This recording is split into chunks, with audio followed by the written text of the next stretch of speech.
Lideramos el camino de la opinión pública y buscamos que la cultura del debate alcance consensos y soluciones a los problemas de nuestro país.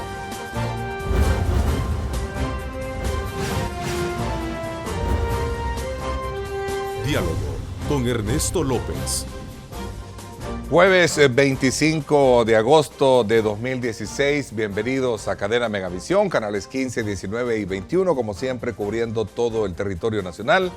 Agradecemos a Dios Todopoderoso por darnos ese privilegio de poder ingresar hasta la intimidad de sus hogares para darles a conocer los diferentes puntos de vista que marcan la pauta periodística del día y sobre todo cuando se trata de enfocar temas fundamentales para el desarrollo de nuestro país.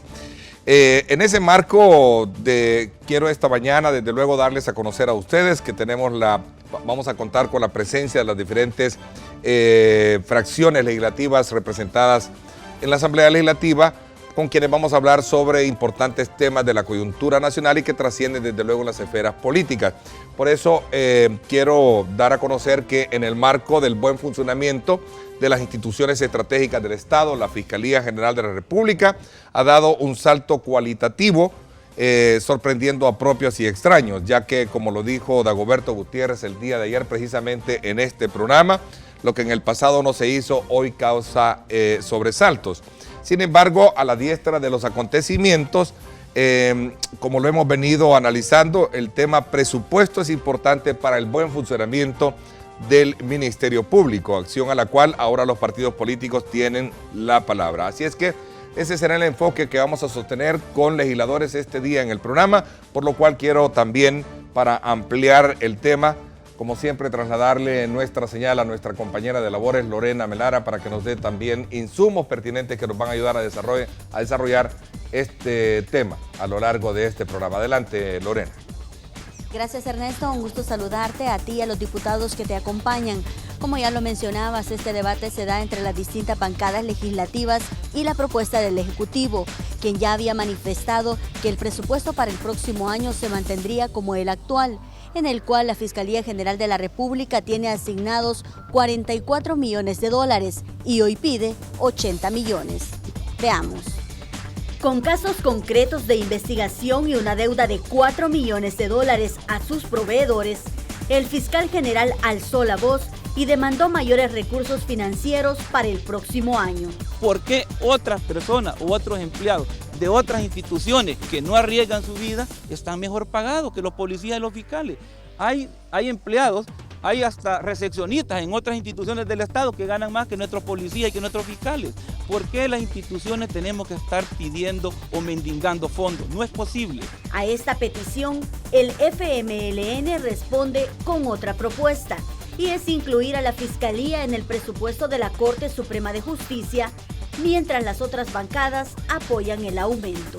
Estamos solicitando la reforma constitucional al artículo 172, que se refiere a que ahí está estipulado que de los ingresos corrientes de cada año del presupuesto general de la República se le asigna el 6% al órgano judicial, al sistema de justicia. Cuando ellos tengan ya todas las medidas de austeridad que puedan implementar y las estén implementando, entonces pueden comenzar a hablar de regular otros órganos del Estado. Con fondos de la contribución especial, recientemente fueron asignados 100 fiscales más, cantidad insuficiente de acuerdo al jefe del Ministerio Público. Ernesto, a esto se suman las palabras del presidente de la República, quien se refirió a la necesidad de reducir los salarios de los funcionarios, además de congelar las nuevas contrataciones.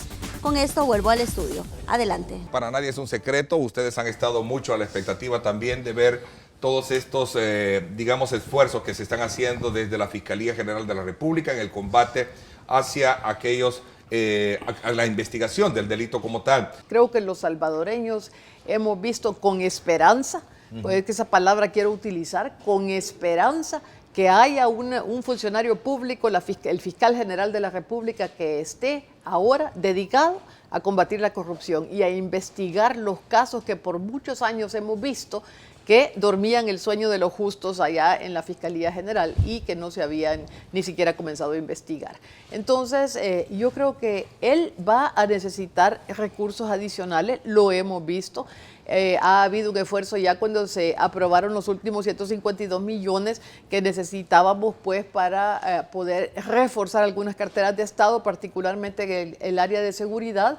La Fiscalía General hizo ahí consideraciones que necesitaba recursos adicionales y yo creo que lo que nos corresponde es identificar a dónde sobran y pasarlos a la Fiscalía General de la República. Los recursos, repito, desde hace tiempo se necesitaban y nosotros no nos explicaban por qué el Ejecutivo, desde hace años, varios gobiernos, no le daba los recursos suficientes, porque todo lo que hacía la policía de capturas o todo lo que hace, si no existe quien lo convierte en caso y lo defiende en los tribunales, ahí se cae. Es decir, si yo no le doy los recursos, esto no pasa más y ahí se queda, ¿no? Exacto. Era como una digamos, como una cuestión ya de condicionamiento por intereses Es particulares. más, no dar recursos en este momento con lo que está pasando para que existan fiscales específicos para eso, sería como obstaculizar el trabajo de la Fiscalía.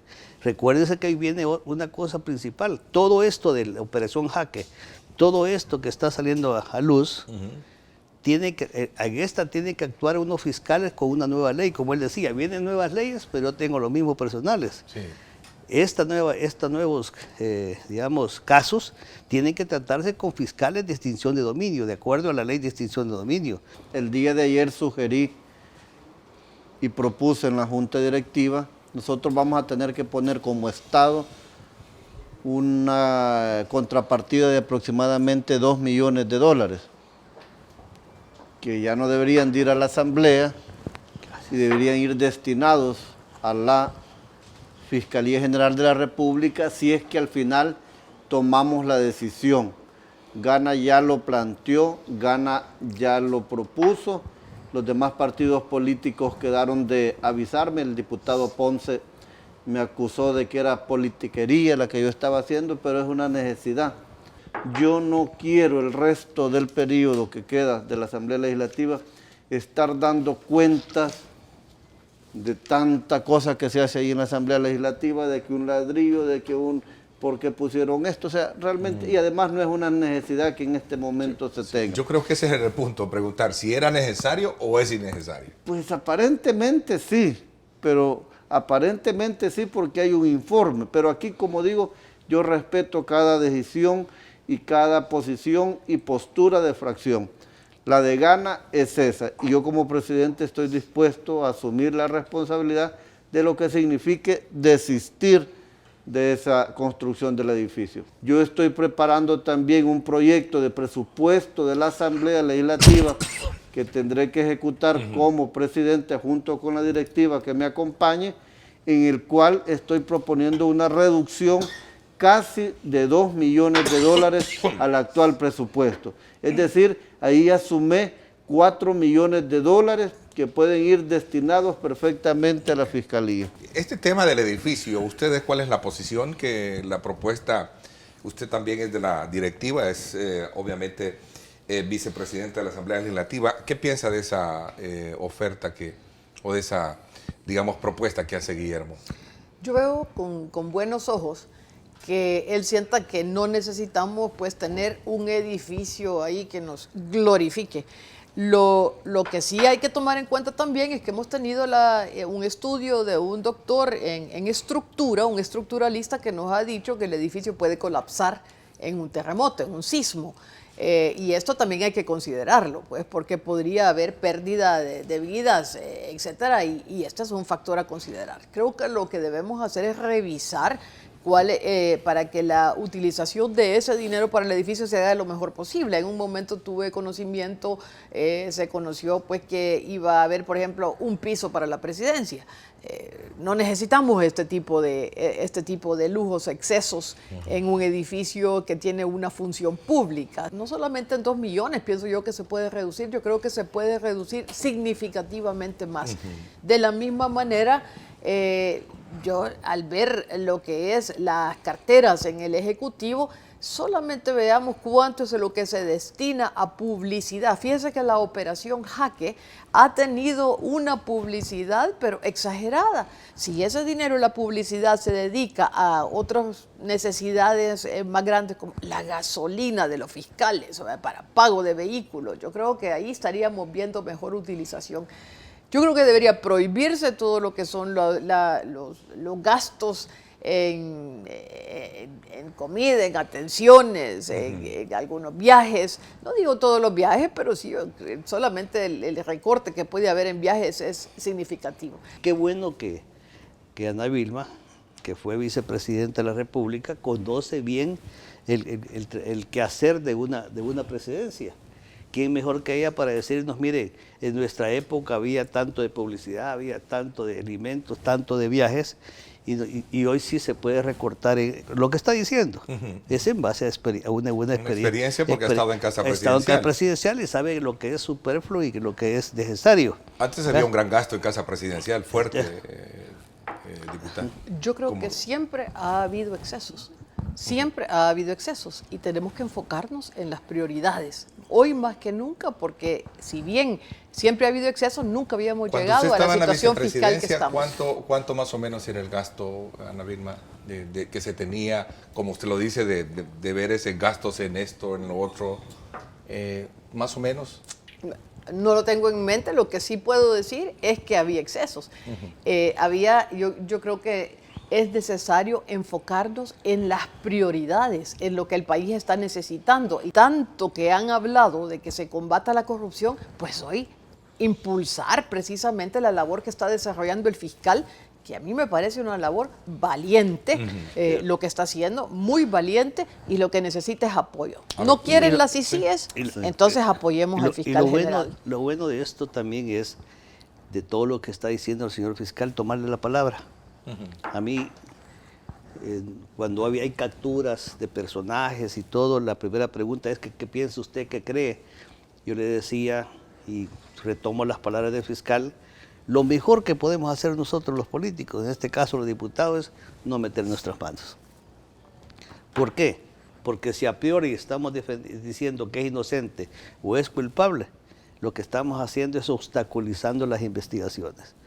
Quisiera que habláramos de la propuesta que se ha hecho también del 6% de la que se le asigna al sector justicia por ley. Si esto pues de alguna manera también surge a manera de ser bien pensado por ustedes. ¿Cómo lo ven? Y tienen la palabra los tres para desarrollar esta temática. Con respecto a eso, quitarle el 6% a la Corte Suprema de Justicia, en donde también es un órgano muy importante en lo que está sucediendo en el país. Estamos hablando del sistema judicial. Entonces, si la Fiscalía necesita para procesar el sistema judicial en sí, porque no pensemos en la Corte Suprema solamente en el edificio que tenemos a la par. Hay que pensar en todos los tribunales que hay en el país, en todos los jueces, en todo el personal. Sí, es cierto.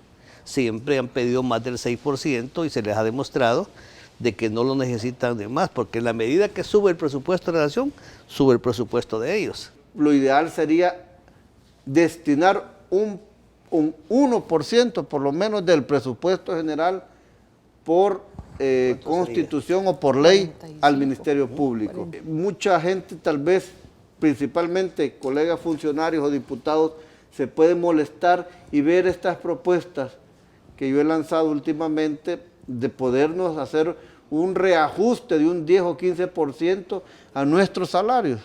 Pudiera ser, estamos hablando de una cantidad, pues habría que sacar cálculos. Esa es otra propuesta que nace del Ejecutivo. También el Ejecutivo la ha hecho, puede ser. Yo he visto ejemplos en otros países, y la diputada de Escobar, Ana Vilma, muy bien iniciaba este programa diciendo, estamos en una situación crítica del país, crítica, y qué bueno que Arena lo vea así, porque yo he dicho una cosa también, si Arena no está dispuesto a colaborar, como debemos de colaborar todos, y en su camino tienen, o en su propósito tienen, lograr ganar la presidencial como la puede tener el PCN o gana, Si no hacemos un esfuerzo de acompañamiento, de esfuerzo, y que el Ejecutivo ponga de su parte, ¿qué país vamos a encontrar o qué país se va a encontrar cuando vengan las elecciones del 19? Hay medidas que son necesarias y otras que son demagógicas, o sea, politiqueras, llamémoslo así. ¿Bajar el salario es una de ellas? No, yo creo que esa ¿De no. los funcionarios que ganen No. arriba de 3.000? La realidad es que si se hace, no lo es, pero si solo se dice y no se hace, sí es politiquero, ¿verdad? Yo le tomo la palabra al licenciado Gallegos, que yo sé que lo hace con buena intención y que sí lo va a hacer. ¿Cuál es la valoración que tienen entonces ustedes frente a este tema, que también tiene como propósito indagar si existen o no delitos del expresidente Mauricio Funes y su cercanía con personas que estuvieron, desde luego, durante el gobierno? Ana Vilma y el resto tienen la palabra, por favor. Este es un tema, Ernesto, que en primer lugar no debe politizarse. Y no debemos tampoco, diputados, en el caso de mi partido, buscar esto como desde el punto de vista de un partido político. Aquí se trata de buscar la justicia y de combatir la corrupción, venga de donde venga. Aquí en este set me ha tenido usted ya hace unos años donde yo decía que el estilo de vida de algunos funcionarios públicos ha sido dramático, ha sufrido un cambio dramático, y que el caso de esta persona que llega endeudada a ocupar el cargo más alto en el país, que es la presidencia de la República, cuando llega como el primer presidente del FMLN, llega y de repente vemos un cambio tremendo en su estilo de vida. ¿Quién lo paga? Lo pagan todos los salvadoreños. Y esto es la primera razón que llama la atención y que enfoca sobre él la necesidad de una investigación. Estamos viendo un fiscal que está promoviendo la investigación, que está haciendo que la fiscalía, que estaba adormecida, actúe. Y lo que debemos hacer es apoyar ese esfuerzo del fiscal. Hemos venido como Partido Arena anteriormente reclamando unas CICIES. Si vemos que la fiscalía funciona, no tenemos por qué reclamar las CICIES. Si la fiscalía no funciona, entonces sí entramos, porque el país no puede continuar así como está. Así que yo celebro que se sigan estas investigaciones. El fiscal ha dicho además que hay filtración de información en la fiscalía. Cuando se habla del apoyo que necesita el fiscal financieramente, no solamente es para desempeñar las funciones que ya tiene, para tener los recursos necesarios para hacer su investigación, sino posiblemente va a tener que contratar fiscales adicionales. El fiscal general, en su forma de actuar, ya recabó las pruebas que, digamos, se le imputa un delito a las personas que han sido capturadas. Pero viene la parte más dura, que es esas pruebas, esos elementos de prueba, llevarlas a los tribunales y dirimir con los defensores para que entonces se diga si es inocente o culpable de la persona. Por eso es que también decía de que los políticos no debemos meter las manos en esto, para que no se diga, como se dice de repente, hay que venganza de Arena contra Funes, o del otro contra el otro. No, no es de venganza ni nada. El fiscal, perdón, ¿sí? Y lo decía justamente por las declaraciones que dio Jorge Velado en su momento, que se vieron como una venganza, ¿no? Yo creo que no debe de ser. Exacto, que no se tome así, porque entonces algunos pueden decir, entonces el fiscal está actuando porque el otro, como se lo dijo. No. El fiscal está actuando porque ha encontrado los elementos, repito, de prueba suficientes para eso. ¿Pueden también optar por quitarse el fuero constitucional a los diputados? Pregunta alguien. Bueno, yo creo que allá hay una moción por ahí. El fuero constitucional no debe de convertirse en un escudo para cometer delitos. Yo no tendría problema si es que se llega a decidir en que lo podamos quitar. Realmente nunca. Yo tengo ya varios periodos de ser diputado y nunca he necesitado de fuero constitucional para no afrontar una situación o evadir algún hecho o acto que yo haya cometido. Entonces prácticamente es algo que no tiene mayor incidencia, ¿crees tú? Pero cómo no, cómo no. ¿Sí? Cómo no. Y yo tengo a la persona que a la par, que la quisieron afectar con algo que no era cierto y que no tenía asidero. Entonces, si cualquiera puede hacer un chambre, una cosa para una persona, y por eso le van a quitar el fuero y va a ir a perder tiempo en los tribunales, a ella la estaban acusando de cosas que no eran. Y por eso no dio lugar ¿cómo se llama?, quitarle el fuero, porque no había ningún, y eso ni me consta. Pero me lo quitaron. Pues por eso. Sí, por un tiempo lo sufrió en carne viva, ¿no? Lo subí, fueron prácticamente 2 meses, ¿verdad? Pero usted estaría de acuerdo en que el fuero, que de alguna manera también ha sido duramente criticado por el mal uso que se le ha dado, sobre todo por el comportamiento que hacen algunos políticos, ¿debería de abolirse? Sí, Ernesto. Yo creo que el fuero que debemos tener los funcionarios públicos es nuestra conciencia tranquila. Y por tanto, yo pienso que el fuero es una protección, digamos, que se ha utilizado indebidamente. Yo creo que cada vez la población está queriendo que nosotros como políticos cambiemos y que hagamos nuestro papel con o sin fuero. Yo no quisiera, Ernesto, que termináramos este programa sin hacer un comercial y decir qué bien nos está yendo en estas elecciones internas que tenemos en Arena. Vale decir que estamos cumpliendo con la ley de partidos políticos, que manda que los partidos se abran, que manda que haya más democratización al interior de los partidos y que todos los partidos políticos vamos a tener que pasar este proceso. Yo creo que lo que estamos viviendo ha sido sumamente positivo. Hay también un compromiso de parte de todos los que estamos ahorita compitiendo de trabajar unidos una vez que termine esto que hemos considerado que es una fiesta. Esa renovación de partido tiene que ser la búsqueda permanente de la democracia, de la democratización. Y estoy apoyando a Edwin Zamora en esta planilla por su capacidad de hacer equipo y además porque fue la persona que ya impulsó esa renovación y esa búsqueda de democratización y de democracia al interior del Partido Arena. Eso es un ejemplo, nos sentimos como un ejemplo, algo que debe vivirse a nivel de todos los partidos políticos. Mire, a propósito, ya que usted tocó el comercial, ¿verdad? Por ahí también, ¿qué tan confiable está el padrón? Porque hubo una diputada del Parlacen que se quejó de que no era confiable, que no estaba. Marcela Villatoro, sí, usted Marcela bien lo ha Villatoro, dicho, por cierto. hubo una diputada que se quejó. Bueno, pero ella dice, en su cuenta de tweet, dice que así hay muchos, dice, o no sé si miles, creo. Ella dice miles, pero no solo presenta un caso. Entonces, yo creo que debe serse muy cuidadoso en esto y además ha habido la posibilidad de que aquellos que consideran que no estaban en el padrón, pues que vayan y vean cómo rectifican esta situación. Precisamente el padrón se da a conocer para que aquel que diga, mire, yo aquí tengo mi hoja de afiliación, aquí tengo usted debe tener todavía el suyo, diputado Gallego, ¿verdad?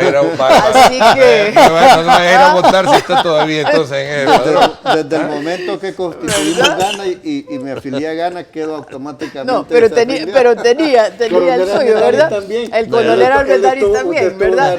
Yo voy a estar vigilante de que mientras no vayan tricolores ahí...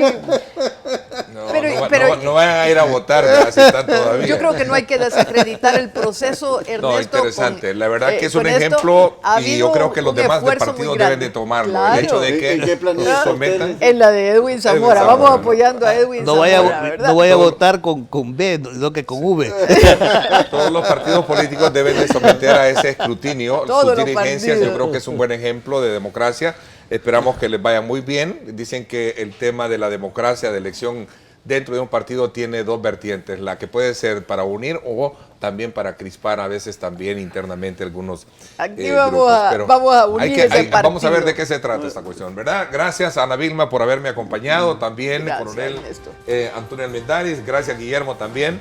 Creo que era importante cerrar este ciclo de la semana con el análisis pertinente de lo que ha hecho la Fiscalía y sobre todo también coronándolo con el tema del financiamiento, porque este medio, este servidor, ha venido siendo un precursor precisamente del buen funcionamiento de las instituciones del Estado y sobre todo también del apoyo que merecen para ir combatiendo el tema de la corrupción que mucho daño le ha hecho a este país. Así es que muchísimas gracias por habernos permitido esto. Gracias por mi parte. Esto es todo por hoy.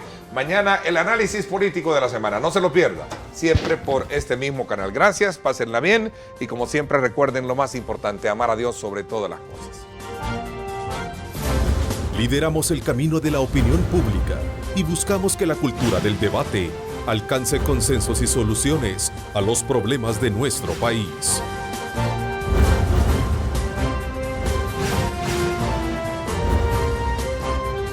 Diálogo con Ernesto López.